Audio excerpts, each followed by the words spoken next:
Hallelujah. Thank you, sister. Mm-hmm. Okay, so Shalom, all my beautiful sisters. I'm very excited about today. We are gonna I was thinking we should probably kind of complete on Rebecca. There's only 6 verses on Rebecca, so I was thinking maybe going back on chapter 27, and we can start verses 21 to 40. Excuse me, 41 to 46.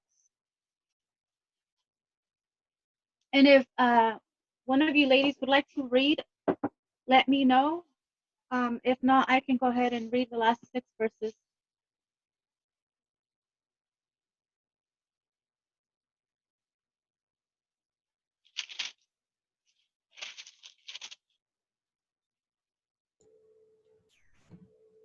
Okay, let's see. So starting on chapter 27, verses 41 to 46.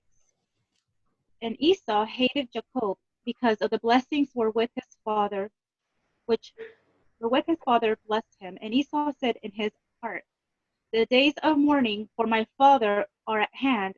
Then will I slay my brother Jacob. And these words Esau, her older son, were told to Rebekah, and she sent and called Jacob, her younger son, and said unto him, behold, thy brother Esau, as touching thee, doth comfort himself, purposing to kill thee. Now therefore, my son, obey my voice, and arise, flee thou unto flee thou to Laban, my brother, to Haran, and tarry with him a few days until thy brother's fury turn away, until thy brother's anger turn away from thee, and he forget that which thou hast done to him. Then I will send and fetch thee from thence. Why should I be deprived also of you both in one day? And Rebekah said to Isaac, I am weary of my life because of the daughters of Heth. If Jacob take a wife of the daughters of Heth, such as these, which are of the daughters of the land, what good shall my life do me? So that was another reason why I was thinking maybe we should conclude it, because here you kind of have, uh, from my take, reading these last verses, it gives you what happened. Like it gives you the result of Rebecca, of what almost like the consequences of what happened after Rebecca and both Rebecca and Jacob, um, tricked Isaac to think that he was Esau. So I just wanted to cover these verses. And one thing that I saw from these verses, and I wrote it down, is again one of the consequences of is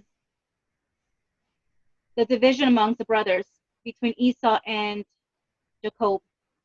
There was hatred in Esau's eyes, um, and so that was what I wanted to add. Uh, any of you sisters would like to add anything?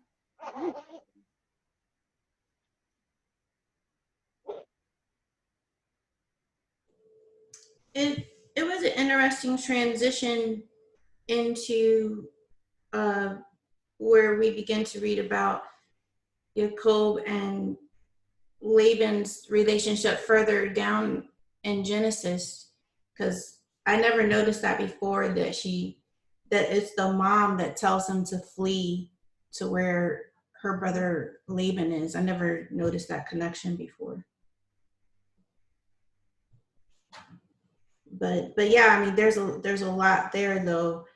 She's saying, if he marries somebody from around us, she was like, what good is my life? Like, so it must have been some really wilding out evil for her to make that kind of statement. Yeah. And Nisha has a comment too, by the way. Yeah, which is interesting because this is a lead into, studying Rahel and Leah. If you, and some of the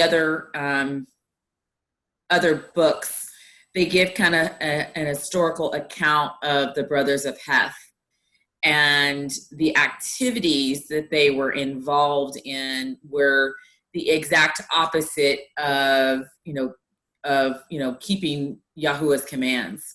And so it's interesting because in the very beginning of the next chapter, when Yitzhak is sending Yaakov off to go to his uncle Laban, he kind of gives him kind of a prophecy in terms of, or a declaration in terms of who to marry.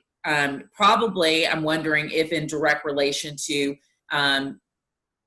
into Rivka's concern about the children of Heth.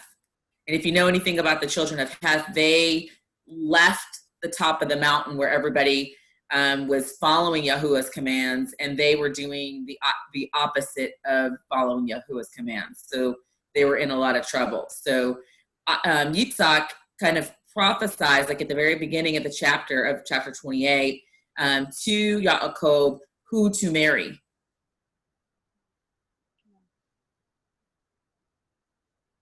And so I think that's interesting in terms of, because he speaks this prophecy over him, and it kind of goes back to the study from last week when we were talking about the barakah, the blessing that Yitzhak gave both, Yaakov, and that he gave Esau.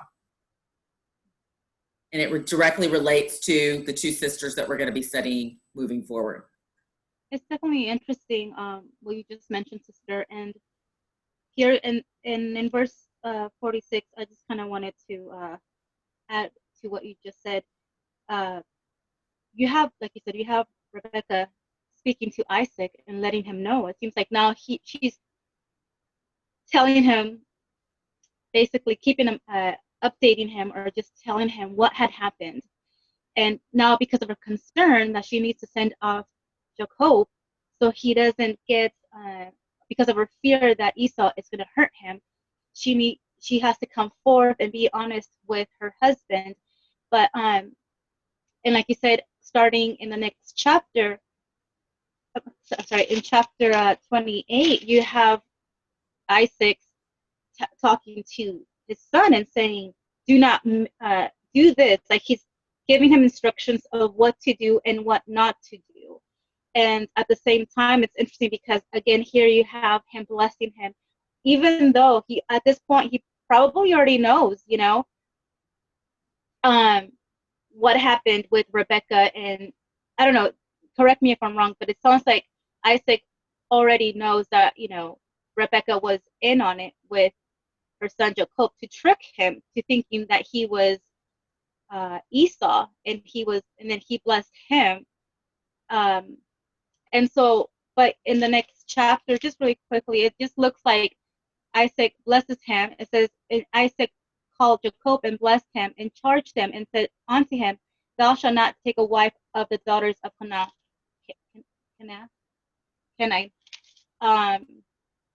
So that's very interesting.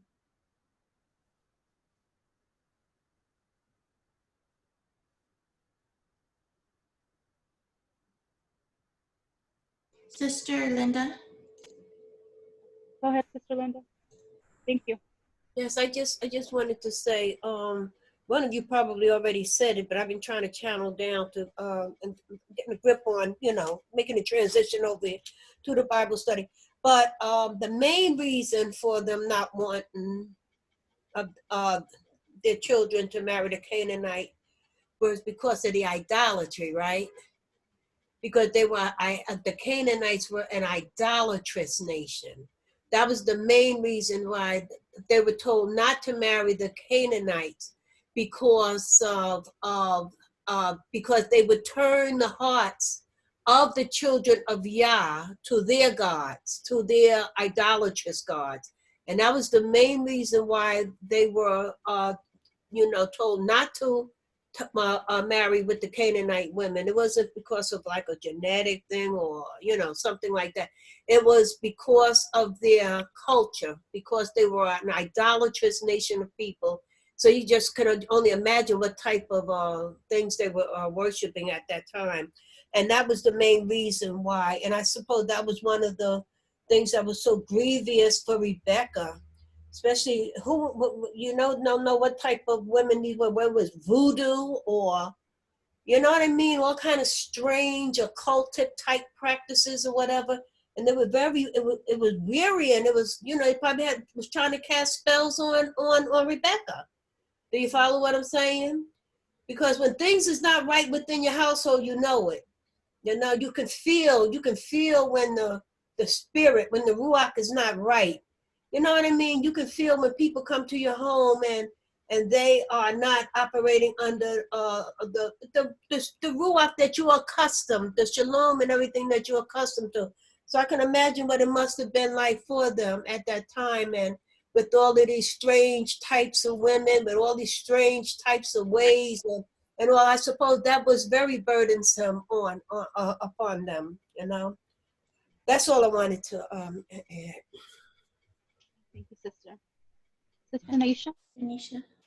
And I know we have a lot of mothers in the group, and one thing that came out in my own personal studies when I was studying Rahel and Leah, and just a lot of the women that we have studied, you know, marriage was kind of constructed in a different way back then than, you know, perhaps what we see in modern day society and the tenets of marriage. And so these women, they really live, not that mothers don't do this today, but their whole life was extended through their sons.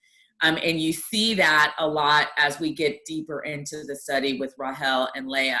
So you can understand that, you know, Rivka may have felt a little torn. We know she did what she did, which was very dishonest, but she probably did it, you know, under the pretense of thinking she was doing the right thing. But now she's created this situation where her two sons are upset with one another. And as any mother would feel, that's got to be torture. And so the concern that she would feel if her son married someone outside of the covenant of Yah would probably be extremely heartbreaking for her. Because what I've noticed thematically is that the pillar of marriage for women and what they gained and their life was really their children. And I think it's really epitomized in the story of Rahel and Leah. Praise y'all, sister. Thank you. That was good insight.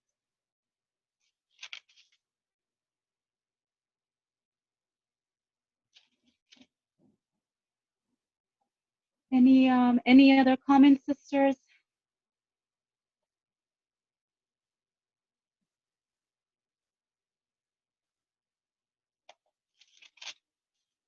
I think one thing before we move on to the next chapter, I just wanted to emphasize is how Jacob, you know, he's very obedient. You know, he's, as far as his mother, he's obedient to his mother.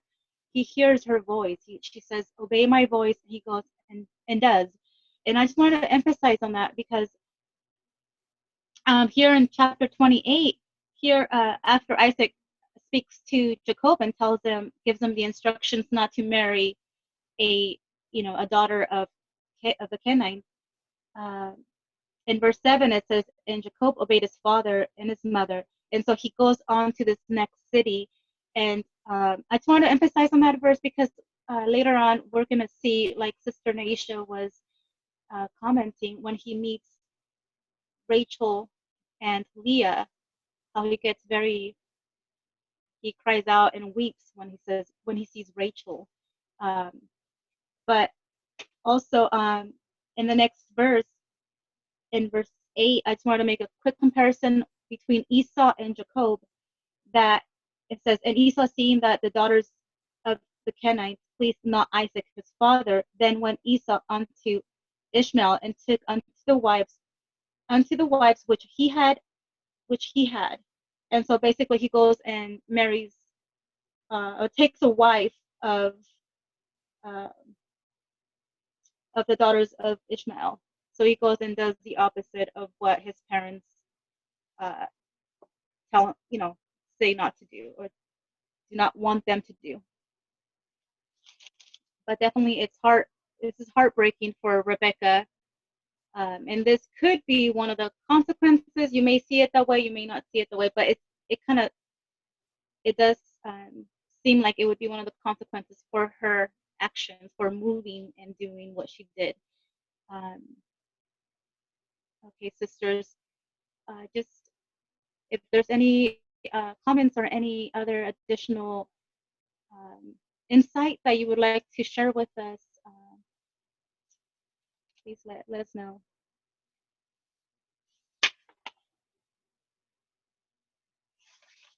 Ready? Hi, it's Katora. I don't have any comment to add, but I can volunteer to read. Thank you, Sister Katura. Okay, so this is going to conclude Rebecca. I think this is Rebecca part 3.5, not quite sure. But thank you so much, ladies. Okay, thank you.